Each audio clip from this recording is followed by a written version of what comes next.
श्री शिवाय नमस्तुभ्याम। हर हर महादेव। कैसे हैं आप सब। देखिए, आज का ये वीडियो बहुत ही ज़्यादा खास होने वाला है, बहुत ही अद्भुत होने वाला है। इसलिए इस वीडियो को बिल्कुल ध्यान से अंत तक ज़रूर देखना, क्योंकि इस वीडियो के माध्यम से हम आपको यम का दीपदान किस प्रकार से आपको करना चाहिए बिल्कुल विधि के साथ हम बताएंगे। पूज्य गुरुदेव की ही कथा सुन करके समझ करके समझाने का पूरा प्रयास करूंगा, लेकिन उससे पहले वीडियो को लाइक कर दीजिए और आपसे रिक्वेस्ट है, चैनल पर अगर पहली बार आए हैं तो चैनल को ज़रूर सब्सक्राइब करें और कमेंट में जय महालक्ष्मी ज़रूर लिखें। देखिए, यम का दीपक केवल 2 दिन जलाया जाता है, ठीक है। दोनों दिन में से भी एक दिन जलाना है, या तो आप धनतेरस के दिन जलाएंगे या तो आप नरक चतुर्दशी के दिन जलाएंगे। आपको ये प्रज्वलित करना है। इस बार धनतेरस 10 नवंबर को है, यानी कि कल है, हम सभी को मालूम है शुक्रवार का दिन है।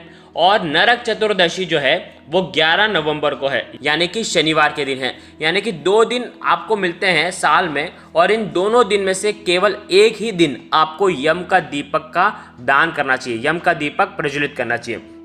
देखिए, धनतेरस के दिन केवल एक ही चीज़ की आराधना नहीं होती, किसी भी एक शक्ति की आराधना नहीं होती है। देखिए, हनुमान जी की आराधना, महालक्ष्मी की आराधना, कुबेर जी की आराधना, धन्वंतरी देव की आराधना, भगवान शिव की आराधना, सभी देवी देवताओं की भगवानों का आशीर्वाद आज के दिन आपको मिलने वाला है। दीपावली से पहले धनतेरस के दिन धन्वंतरी देव की पूजा की जाती है।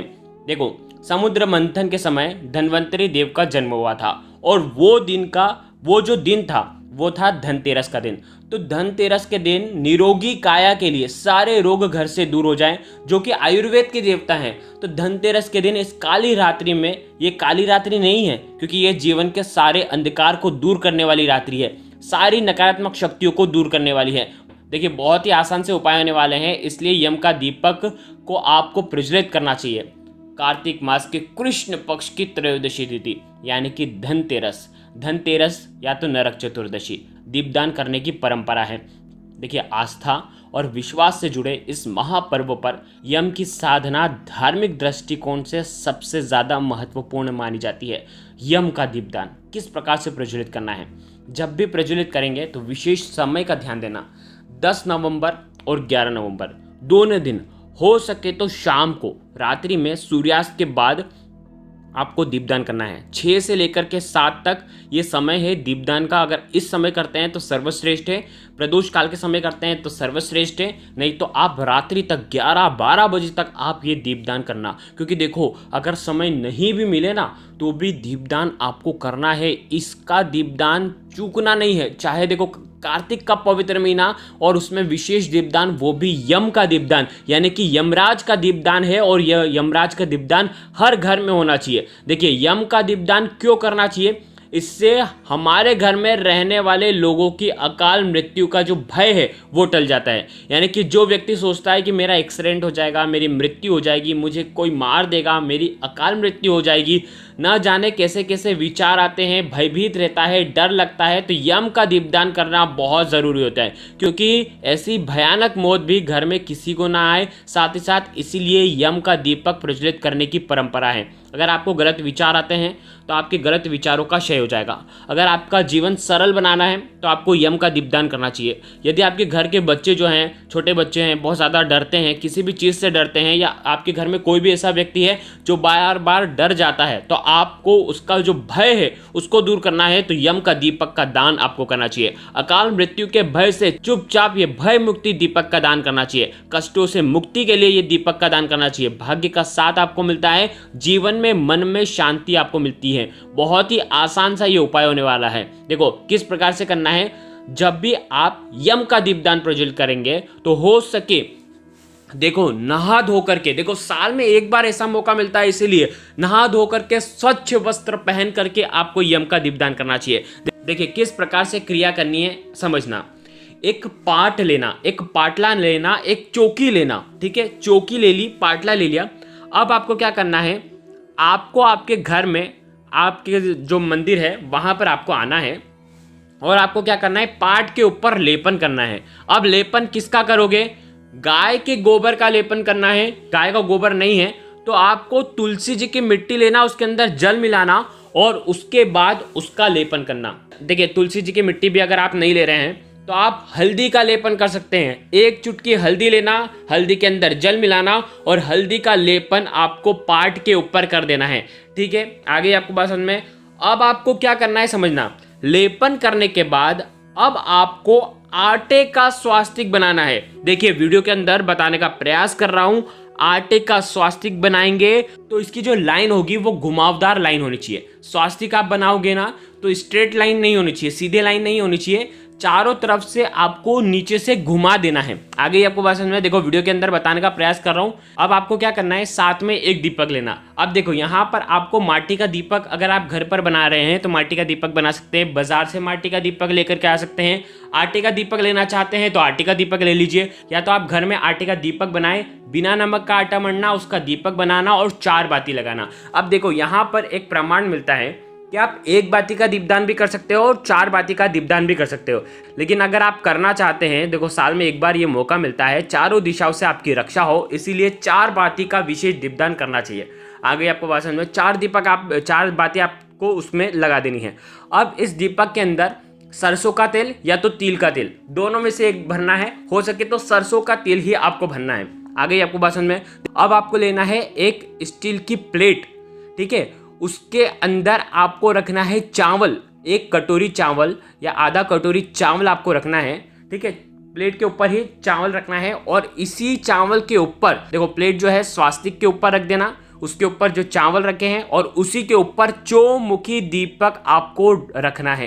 ठीक है, आगे आपको बात समझ में, चारों दिशाओं की बाती होनी चाहिए। एक मुख्य बाती जो है, देखो एक चीज़ और, जब आप ये चौकी बिछाओगे तो आपका जो मुख होगा वो होना चाहिए दक्षिण दिशा की तरफ। आगे आपको बात समझ में, अगर एक मुखी दीपक जला रहे हो तो उसका मुख भी दक्षिण दिशा की तरफ होना चाहिए। 4 मुखी जला रहे हो तो चारों दिशाओं में हो जाएगा, लेकिन आप जो बैठोगे ना, आपकी जो दिशा होगी वो होनी चाहिए दक्षिण दिशा की तरफ। अब आपको क्या करना है, भोग लगाना है, किसी भी मिठाई का भोग लगाना है, सफ़ेद मिठाई होनी चाहिए। बताशा जो आता है ना, बताशे का भोग भी आप लगा सकते हैं, सबसे सर्वोत्तम बताशा ही बताया है शास्त्रों के अनुसार। साथ ही साथ एक फूल लेना है, एक फूल, किसी भी प्रकार का एक फूल लेना, यम के नाम का आपको ये फूल जो है अर्पित कर देना है। ठीक है, देखो वीडियो के अंदर बताने का प्रयास कर रहा हूँ। अब आप समझना, आपके घर में 5 सदस्य हैं तो फिर आपको 5 सिक्के लेना है, 1-1 रुपए के सिक्के ले लें तो 5 सिक्के लेना है। ठीक है, आपको क्या करना है, ये स्वास्तिक के पास में रख देना है 5 सिक्के। अगर आपके घर में 4 लोग हैं तो 4 सिक्के लेंगे। देखिए अब आपको क्या करना है, दीपक के अंदर आपको एक कोड़ी डालना है। कोड़ी होना बहुत ज़रूरी है। कोड़ी बाजार में आसानी से 1 रुपए में कोड़ी मिल जाती है, तो हो सके तो एक कोड़ी आपको लेकर के आनी है। देखो कोड़ी जो है वो समुद्र से ही उत्पन्न हुई है और महालक्ष्मी जहाँ पर कोड़ी रहती है वहाँ पर महालक्ष्मी का वास होता है, तो एक कोड़ी दीपक के अंदर आपको डाल देनी है। अब यहाँ पर समझना, अगर आपके पास कोड़ी नहीं है तो फिर 1 रुपए का सिक्का आपको डालना है। अगर कोड़ी ला सको तो कोड़ी ले करके आना, नहीं तो फिर 1 रुपए का सिक्का आपको दीपक के अंदर आपको डाल देना है। आ गई आपको बात समझ में। देखिए अब आपको क्या करना है, कुमकुम लेना है और दीपक के चारों दिशाओं में आपको कुमकुम की एक टीकी लगानी है। देखो वीडियो के अंदर बताने का प्रयास कर रहा हूँ, इस प्रकार से आपको लगा लेना है। अब आपको आपके घर के मुख्य द्वार पर आना है। देखो क्या करोगे, ये जो प्लेट है, प्लेट को उठाना और घर के मुख्य द्वार पर आपको आना है। प्लेट को उठाओगे यानी कि आपने जो प्लेट उठाई है उसके अंदर चावल है और चौमुखी दीपक है, ये आपको उठाना है और आपके घर के मुख्य द्वार के वहाँ पर आ जाना है। मुख्य द्वार का गेट खुला होना चाहिए। जब आप ये क्रिया करेंगे, मुख्य द्वार के बाहर आना और मुख्य द्वार के वहाँ से आपका जो सीधा है हाथ जो है उस तरफ आपको ये दीपक जो है, स्टील की जो प्लेट है जिसमें चावल है और दीपक है, ये आपको रख देना है। देखो हो सके तो पहले से ही इस द्वार को शुद्ध कर लेना, पवित्र कर लेना, पोछा वगैरह लगा देना, साथ में हो सके तो रंगोली बनाना और उसके वहाँ पर ये प्रवेश द्वार पर आप ये रख देना। देखिए इस क्रिया का एक विशेष नियम है कि आपके घर में जितने भी सदस्य हैं वो घर के अंदर होने चाहिए, घर में रहने चाहिए। अगर वो दुकान कर रहे हैं तो वो दुकान पर रह सकते हैं, लेकिन घर के बाहर कोई भी फूकट फालतू में कोई भी बाहर नहीं घूमेगा।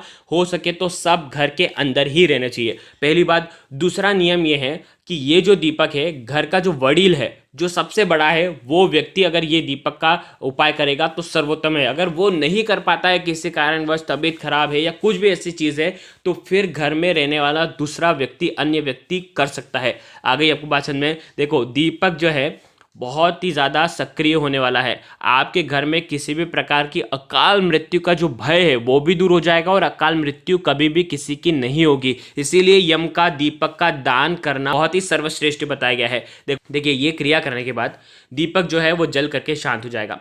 अब आपको क्या करना है, हाथों हाथ अगर आपने दीपक के अंदर कोड़ी रखी है तो कोड़ी उठाना, अगर आपने 1 रुपये का सिक्का रखा है तो 1 रुपये का सिक्का रखना और उसे एक लाल कपड़े में बांध करके आपको घर की तिजोरी में जहाँ कहीं भी धन रखते हैं वहाँ पर ओम महालक्ष्मी नमः का जाप करते हुए ये आपको रख देना है, कोड़ी रख देना है। देखो ये बहुत ही प्रभावशाली उपाय है, बिल्कुल ध्यान से समझो इस उपाय को। अब आपको क्या करना है, अगले दिन नेक्स्ट डे आपको क्या करना है, ये जो दीपक है अगर आटे का है तो आप किसी भी देव वृक्ष के नीचे रख करके आ जाएंगे।